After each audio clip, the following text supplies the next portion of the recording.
Bonjour la communauté. Enfin, je devrais dire bonsoir. Me voilà à l'hôpital depuis maintenant 12 semaines, après une très vilaine chute lors d'une randonnée. Le pire est derrière moi. Lundi, je pars en maison de rééducation et de soins. Et je vous avoue que je suis à la fois très heureuse de quitter l'hôpital et très inquiète d'attaquer cette rééducation.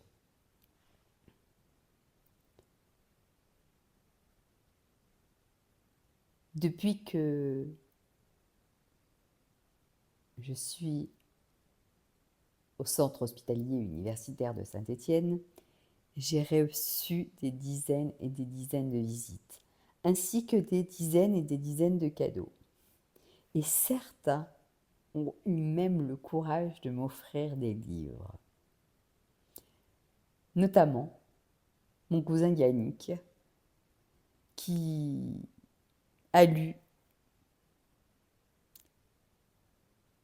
un titre, un bandeau, et s'est dit, ce livre, il est forcément pour ma cousine. Le cercle des femmes rebelles de Alison Goodman chez Albin Michel.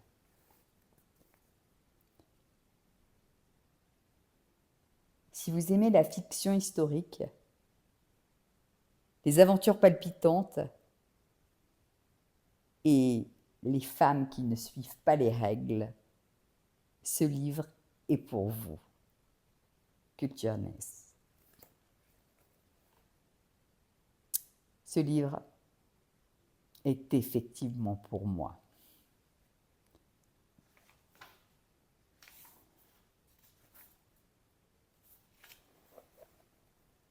Première affaire. Jusqu'à ce que la mort nous sépare.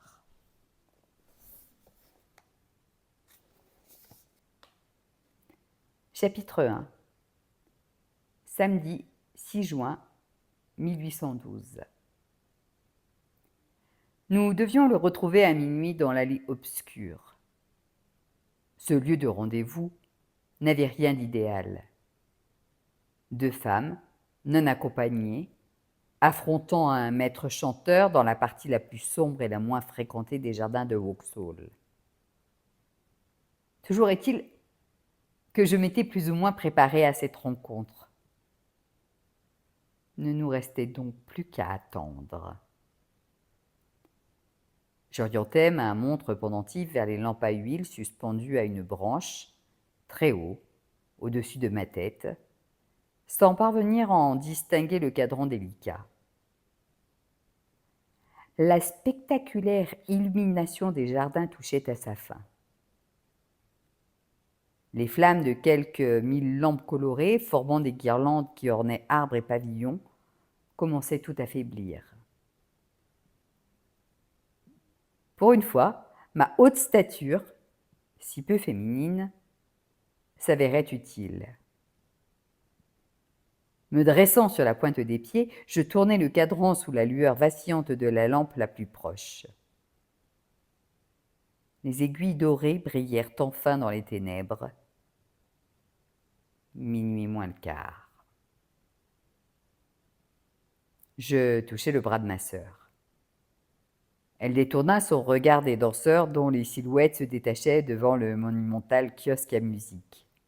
« Déjà » demanda-t-elle par-dessus le concerto de Handel. L'allée obscure est à 10 minutes de marche d'ici.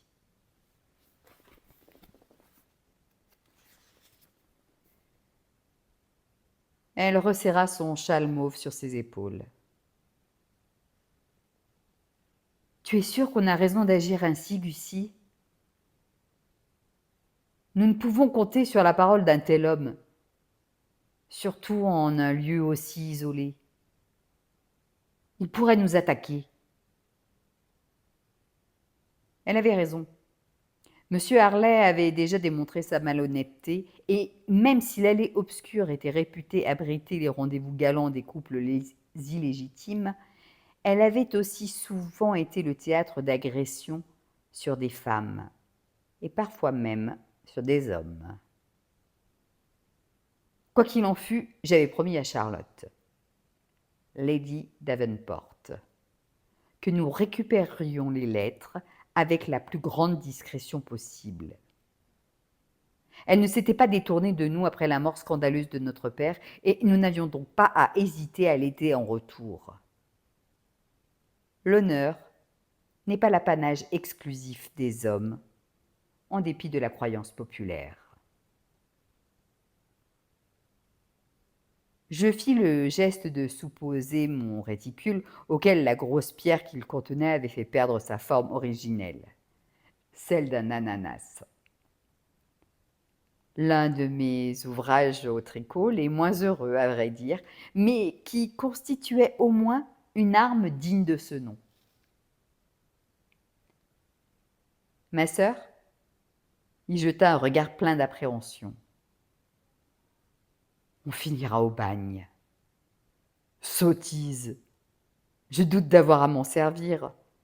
Il veut son paiement. Nous voulons les lettres. Je souhaitais surtout ne pas avoir à m'en servir. L'idée de fabriquer une arme de fortune m'était venue très tard, moins d'1 heure avant notre départ pour le parc. Je n'avais pu dégager qu'une vingtaine de minutes pour travailler mon swing à l'écurie, et n'avais atteint ma cible que 2 fois sur 10. Un score décevant. Julia exhala un soupir assez puissant pour faire frémir le plumet lilas ornant sa chevelure. Châle mauve, plume lilas, robe grise. Les couleurs du deuil. Le mois de juin et le triste anniversaire de la mort de son bien-aimé constituaient toujours pour ma chère sœur une période douloureuse. Tu as le collier, demandai-je. Elle me tendit son propre réticule en le tenant par le cordon. Le petit sac oscillait entre nous tel un pendule. Je m'en suis assurée 20 fois depuis que nous sommes partis. Lord Davenport ne va-t-il pas s'aviser de la disparition de si beaux diamants? Charlotte prétend qu'il ne prête attention à rien, hormis au vin de Bordeaux, aux jeux de cartes et aux chevaux. Autrement dit, il était semblable à tous les hommes mariés de Londres. Lady Augusta! Est-ce que Lady Julia qui est avec vous? S'écria soudain une voix perçante. Mais oui, bien sûr! Quel plaisir de vous voir toutes les deux! Julia ferma les yeux et garda délibérément le visage tourné vers l'orchestre. Oh, flûte, nous n'avons pas de temps à perdre avec elle. C'était peu dire, mais contrairement à Julia, je faisais déjà face à la propriétaire de la voix, et je me contraignis à sourire, tandis qu'elle s'avançait vers nous. « Lady Kelmore, comment allez-vous » lançai-je en retour. Je jetai un coup d'œil à ma sœur. Filons d'ici. Sa bouche se crispa. Si seulement nous pouvions. Parfois, nous n'avions pas besoin de formuler nos pensées à voix haute. Il suffisait à l'une de déchiffrer l'expression de l'autre. Notre père avait appelé ça le jargon des jumelles. Se retournant à contre-cœur pour ajouter son salut au mien, ma sœur émit un léger grognement. Son désagrément étant lié sans nul doute au fait que la silhouette en robe à rayures carmin, orange et vert pomme se rapprochait toujours plus. « Je suis glacée jusqu'aux os !» s'exclama Lady Kelmore.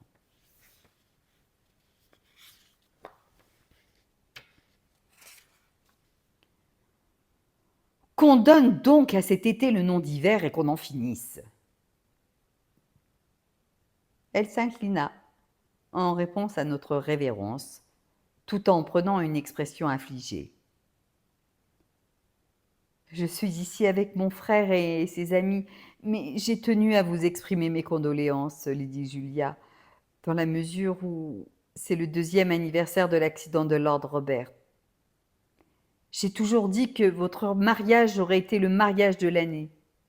On a tous attendu si longtemps que l'une des jumelles Colebrook se marie. Elle braqua son regard sur moi comme pour mieux m'associer à cette effroyable condition, celle de vieille fille. Hélas, le sort en a décidé autrement, n'est-ce pas? Mon cher époux est, comme vous le savez, un cousin au 3e degré des Hayes. Quel choc pour la famille. Elle scruta le sourire forcé de Julia. Et pour vous, évidemment, je constate que vous êtes toujours en deuil. Ma sœur trouva la force de hocher la tête. Bonté divine, si elle poursuivait sur ce terrain-là, cette flamme plongerait Julia dans un océan de désespoir. L'entreprise de Vauxhall était censée détourner ma sœur de son chagrin, non l'exacerber. Prenant le bras de Julia, je donnai le signal du départ. Mais Lady Kelmore pataugeait déjà en des eaux plus profondes. Une telle malchance.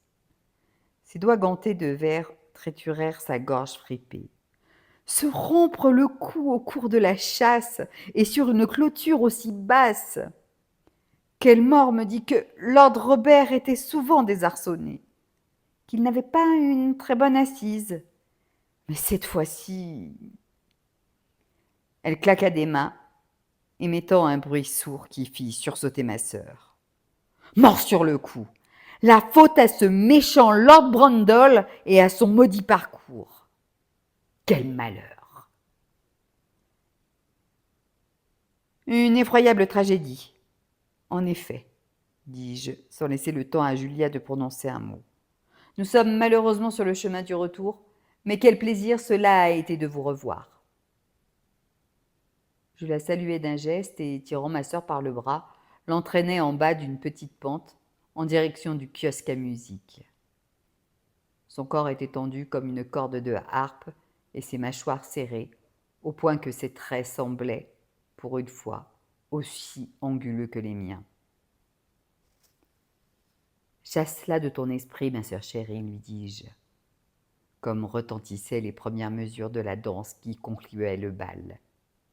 Elle n'est pas mal intentionnée, mais elle a la délicatesse d'un cheval de trait. Elle se trompe en ce qui concerne l'assise de Robert, qui était excellente, siffla Julia tandis que nous esquivions les danseurs et quittions le sol herbeux pour le gravier ratissé de la grande promenade. Je me gardais de tout commentaire. J'avais vu Lord Robert à cheval, jugeant encourageante la couleur de Julia. Tout était préférable à sa profonde mélancolie des 2 dernières semaines. Devant nous, des guirlandes de lampes rouges et bleues étaient tendues entre les sycomores et les ormes, brillant encore d'un éclat rassurant. La grande promenade avait beau se trouver au cœur du parc d'attractions, elle était, elle aussi, peu fréquentée. Le long de l'allée, la plupart des box réservées aux dîneurs avaient également été désertés. Seuls quelques groupes s'attardaient à boire du sherry et à triturer le contenu de leurs assiettes. Nous passâmes devant le box que nous avions loué pour le dîner, décoré d'un magnifique tableau de Francis Hayman. Danse autour d'un mât de cocagne, masqué à cet instant précis par 2 serveurs occupés à empiler adroitement notre vaisselle abandonnée.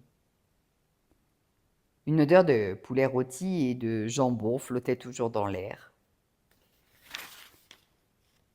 me rappelant que l'inquiétude m'avait empêché de faire honneur à notre commande. Les attractions de la soirée touchaient manifestement à leur fin.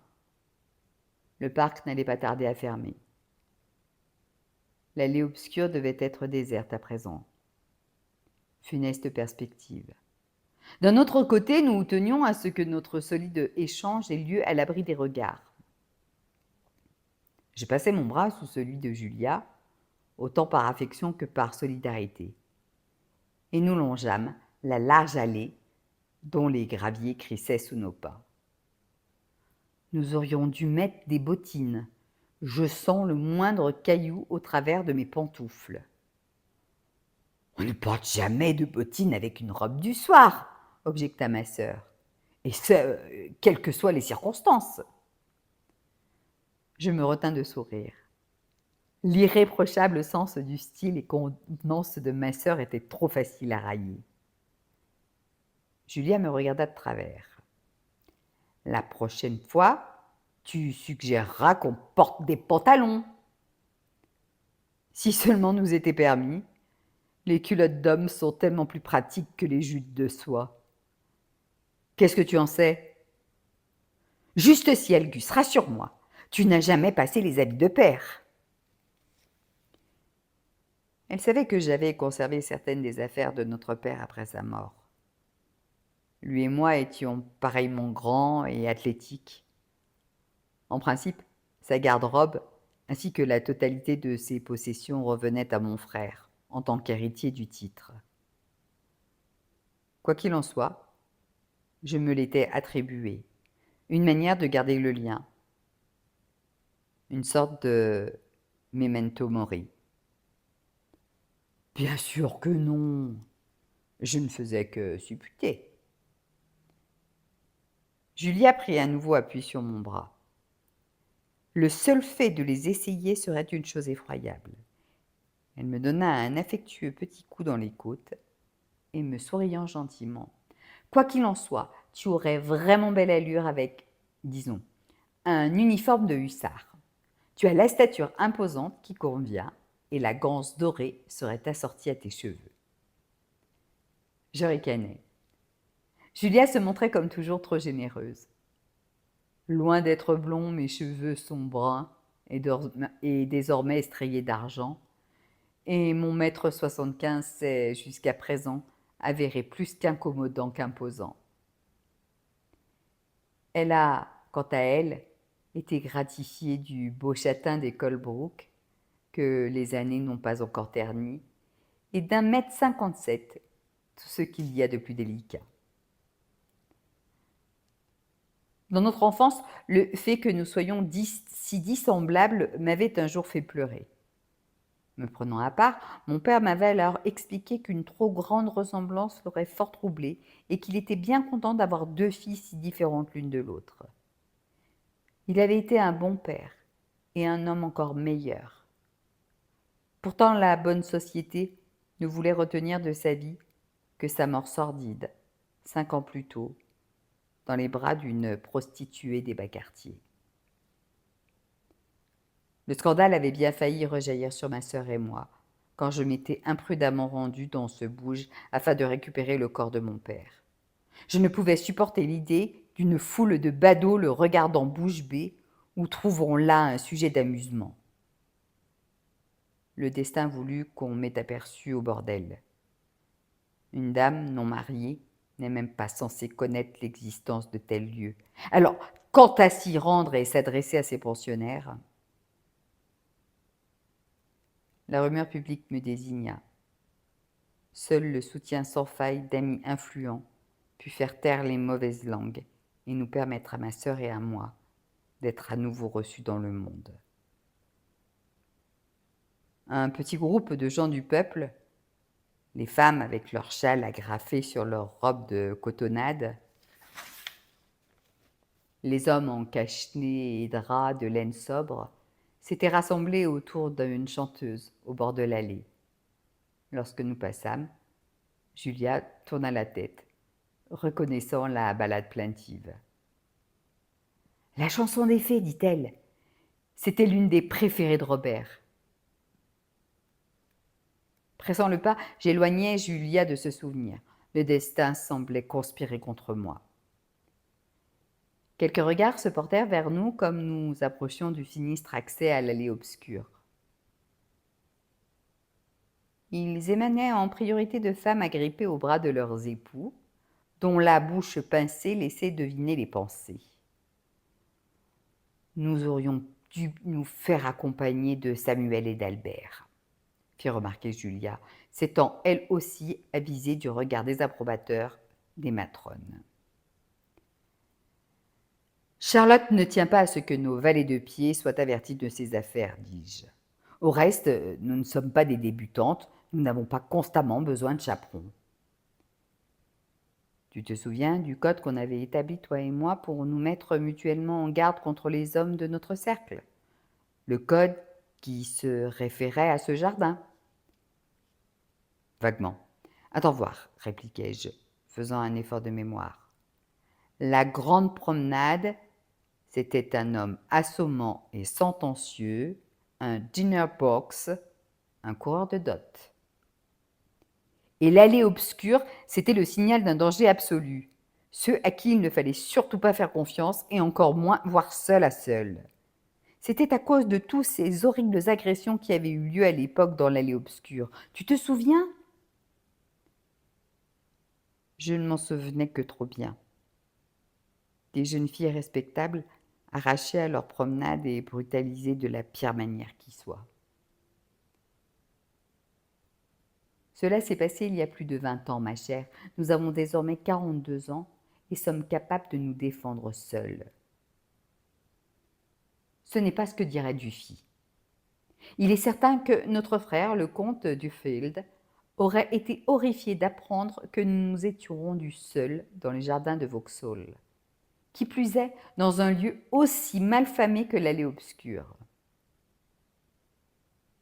Dufy voudrait que nous passions toute la sainte journée penchés sur des ouvrages de broderie chez toutes les mamans qui rêvent de voir leur fille devenir la nouvelle Lady Duffield. C'est vrai, dit Julie. C'est vrai, dit Julia, mais si tu te montres aussi véhémente, c'est parce que tu sais que nous passons les bornes, sans parler des risques encourus. J'évitais son regard. Ma sœur ne me connaissait que trop bien. Bon, toujours est-il que nous sommes là, dis-je en indiquant l'allée obscure à notre droite. De gigantesques chênes noueux bordaient l'allée de part et d'autre, leurs branches qui se touchaient presque, la surplombant de manière à former un tunnel de feuillage. Si une lampe éclairait son entrée, aucune autre lueur ne m'apparaissait plus loin, et pas la moindre silhouette. Elle porte bien son nom, fit remarquer Julia. Nous considérâmes toutes deux ces profondeurs impénétrables. Faut-il nous comporter comme le souhaiterait Dufy et rebrousser chemin, suggérai-je. Plutôt porter une robe de cotonnade à l'opéra, rétorqua ma sœur en m'entraînant vers l'allée. Je connaissais Julia aussi bien qu'elle me connaissait. La canopée, au-dessus de nous, semblait ajouter à la fraîcheur du soir, et seule la lueur de la demi-lune filtrait au travers des branches. Les gais échos du parc d'attractions, la musique, les voix et le bruit distant de vaisselles entrechoquées allaient s'amenuisant à mesure que nous progressions dans l'allée. Charlotte a dit que nous devions nous diriger vers la fresque et que M. Harley nous ferait signe à un moment donné. La fresque consistait apparemment en un trompe-l'œil. On y voyait un peintre avec son échelle, ses couleurs et ses pinceaux, occupé à peindre la fresque devant laquelle il se tenait. Je scrutais les ténèbres jusqu'à parvenir à vaguement distinguer, tout au bout de la longue allée, un très grand rectangle blanc sur lequel tombait la clarté étrange et blême de la lune. C'est peut-être ça là-bas. Pourquoi n'est-ce pas Charlotte qui se charge de cette affaire? Demanda Julia. Pourquoi lui as-tu dit qu'on s'en occuperait? Parce qu'elle nous a invités à tous ces raouts et dîners après la mort de père, et qu'elle n'a permis à personne de nous tourner le dos. Charlotte faisait partie de ces amis qui avaient usé de leur rang et de leur influence pour me venir en aide sans rien attendre en retour. À dire vrai, elle ne m'avait même pas sollicité pour que je récupère les lettres envoyées à son maître chanteur d'amant. C'est moi qui lui avais proposé nos services après qu'elle m'eût fait part de cette triste histoire. Cela m'avait semblé le moyen parfait de la remercier pour sa générosité et, par la même occasion, de distraire ma sœur de son chagrin.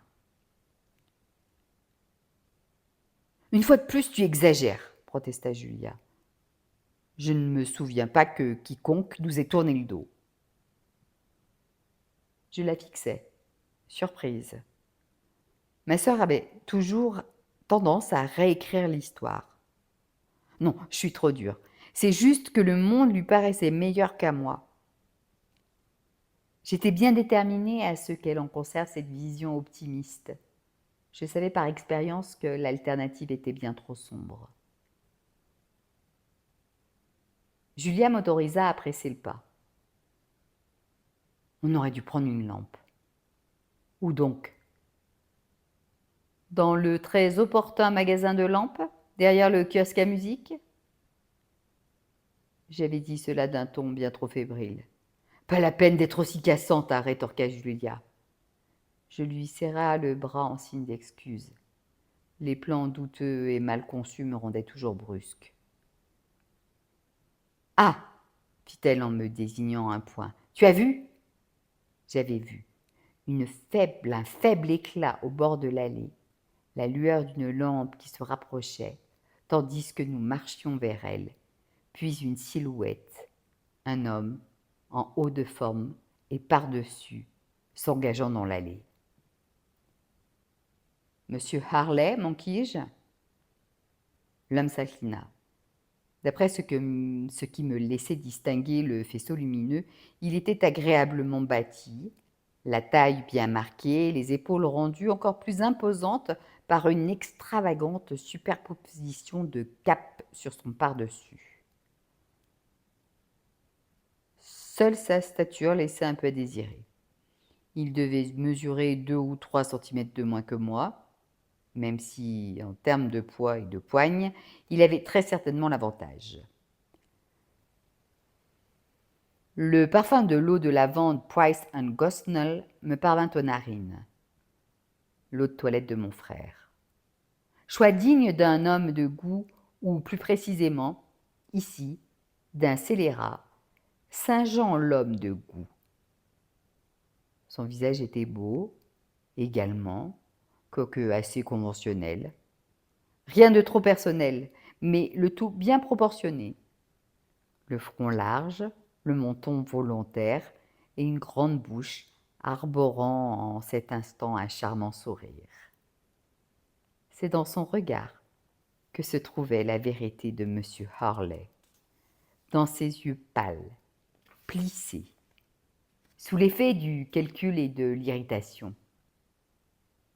Comment Charlotte avait-elle pu tant risquer pour lui? C'est elle qui vous envoie, demanda-t-il. Oui, évidemment. Assumer les conséquences de ses actes, ce n'est pas son genre. Si c'était la comtesse de Davenport que vous faites allusion, alors oui, nous sommes ses émissaires. Devant ces manières détestables, je me permis de penser tout haut. Cela dit, je ne vois pas ce qu'elle a bien pu vous trouver. Il sourit de plus belle. La comtesse n'a pas eu à se plaindre de notre relation. Ma foi, elle en était satisfaite, au point de ne jamais vouloir quitter le lit. Le rouge me monta aux joues. À côté de moi, Julia étouffa un cri et se cramponna à mon bras pour conserver son équilibre face à tant d'obscénités. Venons-en à l'affaire qui nous occupe, poursuivit Harley, sa voix changeant comme il passait de l'allusion grivoise à l'exercice brutal de son activité douteuse. Suivez-moi. Il fit volte-face et s'enfonça plus avant dans les fourrés, où un étroit sentier se dessinait à la lueur de la lampe. Les branchages cassés et l'herbe écrasée indiquaient qu'il venait d'être forcé. Julia me tira par la manche. Gus, il ne faut pas qu'on s'éloigne de l'allée.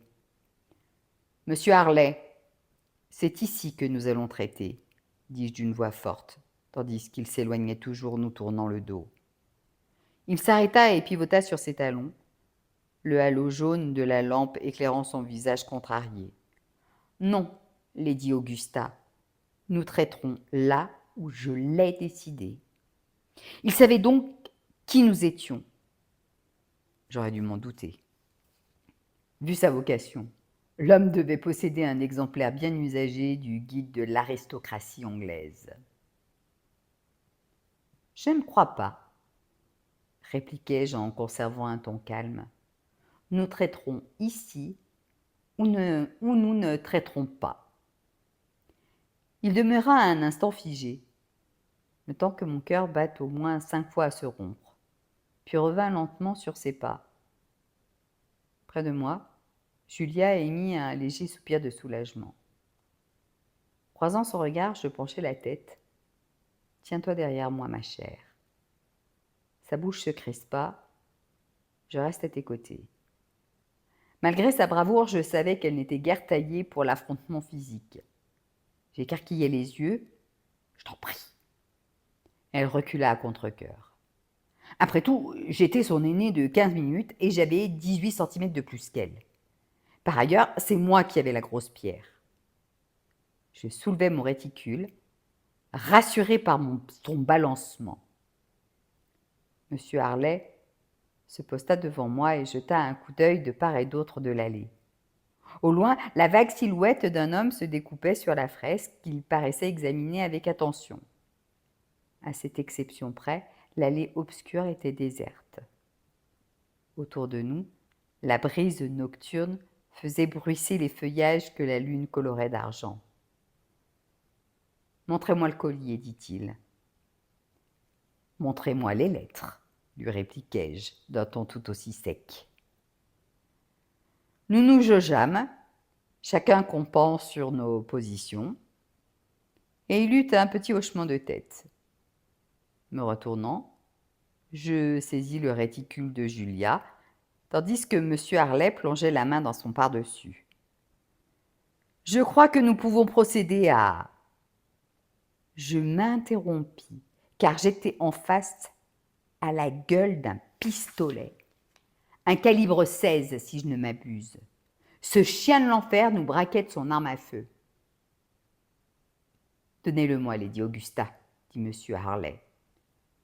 La rage, tout autant que la peur, fit basculer mon bras en arrière. Je balançai mon sac vers lui, la pierre enveloppée de soie venant heurter en remontant ses parties intimes. Il poussa un cri perçant et l'espace d'un instant, je lus la surprise sur son visage. J'avais atteint ma cible. Il tomba à genoux, laissant ramasser l'arme. Il tomba à genoux, laissant tomber lampe et pistolet dans les fourrés. Je plongeai pour ramasser l'arme. Harley se relevait déjà du coup reçu, le visage écarlate et l'air prêt à tuer. Je le frappai à la tempe avec la crosse du pistolet, juste assez fort pour l'assommer. Du moins, c'est ce que j'estimais. Il y a toujours une marge d'erreur. Il s'effondra comme une masse sur le côté. Julia et moi restâmes un moment à fixer son corps étendu. « Auguste, qu'as-tu fait » articula enfin Julia d'une voix horrifiée. « Il n'est pas mort !» Mes mots exprimaient davantage un espoir qu'une certitude. « Il aurait pu t'abattre. Il aurait pu m'abattre. » Non, son pistolet n'était pas armé. Si l'on m'avait jamais appris quoi que ce soit, c'était à savoir si un pistolet était armé ou pas. D'où l'avantage d'avoir eu un père fou de chasse et un garde-chasse très prudent qui n'avait pas rechigné à apprendre à tirer à une jeune lady. Que je l'ai su avant de frapper l'homme, c'était un autre débat, qu'il valait mieux ne pas aborder. « Tiens-moi ça !» dis-je en passant l'arme à ma sœur. Ma main tremblait à peine, afin de ramasser la lampe tombée à terre toujours allumée. J'examinais le visage de Harley, comme il était pâle. Je retirai mon gant et plaçai précautionneusement mes doigts nus autour de sa bouche et de son nez. Ah, un souffle d'air sur ma peau. Je ne l'avais donc pas tué. Dieu soit loué. Je reposai la lampe et glissai la main dans la poche de son pardessus. Vide. « Dépêche-toi !» me pressa Julia qui tenait le pistolet comme si c'était un rat crevé. « Quelqu'un vient !» À en croire le son de ses pas, l'homme qui avait examiné la fresque s'approchait rapidement de l'endroit où nous nous trouvions. Je tirai sur l'autre pan du par-dessus de M. Harley que lestait le poids de son corps et fourrai la main dans la poche, ainsi libérée. Mes doigts se refermèrent sur une liasse de feuilles, maintenue par un ruban. « Est-ce que tout va bien ?» cria le passant. Julia glissa le pistolet dans son réticule, tandis que je m'emparais de la liasse. Un ensemble de lettres avec sur l'enveloppe du dessus une adresse griffonnée de la main de Charlotte. M. Harley remua, puis cligna des yeux et les ouvrit. Je me penchai vers son visage perplexe. « Quittez Londres, monsieur Harley, dis-je d'une voix lente en articulant bien, ou nous révélerons publiquement quel canaille vous êtes. Vous saisissez ?» Son regard me le confirma. Il hocha la tête. « C'est vous, Lady Julia ? Lady Augusta est avec vous ?» Je reconnus la voix. C'était celle de Bertie Eldon. Pas l'homme le plus futé du monde, mais un parfait gentleman. « Tout va bien ? Si vous permettez, je ne crois pas que De Field aimerait vous savoir ici. » Je me relevai, car j'étais accroupie, enroulai mon gant autour des lettres et les dissimulai dans les replis de mes jupes. « Bonsoir, Lord Cholton, » répondit Julia d'un ton vif, tandis que Bertie, le visage rougi par l'effort, jetait un coup d'œil à la scène. « Pour nous, tout va bien, mais comme nous passions par ici, nous avons aperçu ce malheureux. Il s'est évanoui à ce qu'on dirait. » Considérant la position de Harley, Bertie secoua la tête. « Je vous parie que cet imbécile est juste éméché. Désolé que vous ayez dû assister à pareil spectacle. Ne vous faites pas de soucis, je vais prévenir les gardiens. »« Merci, Lord Cholton, » dis-je avec une petite révérence. Ma sœur se mit au diapason, s'inclinant elle aussi, et nous battîmes en retraite dans l'allée, tandis que Bertie se penchait pour venir en aide au détestable et très sonné Monsieur Harley.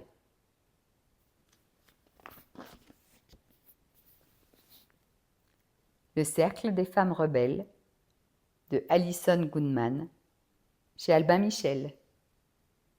Je vous invite à aller au-delà. C'est un vrai régal.